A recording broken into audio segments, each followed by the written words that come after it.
মানে ঝুড়ি হওয়ার কারণে হইল। আসসালামু আলাইকুম। এই যে টমেটো কয়দিন করে এখন আর বাগানে আসি না, সব পেকে এই যে হয়ে আছে। টমেটো, সিম, বরবটি, এভরিথিং গায়ের মধ্যে ফেলাই যায়। এই যে উঠাচ্ছি, সিম আছে, বরবটি আছে, তারপরে টমেটো আছে, ছোট বড় চেরি সব মিলে।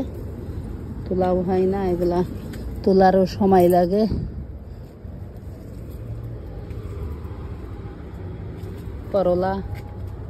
করলাও এই যে হয়েছে, এই যে করলা, এই যে সবুজ করলাও হয়েছে, এই যে করলা কি মোটা হয়েছে, এই যে দেখা যাচ্ছে না পাতার জন্য।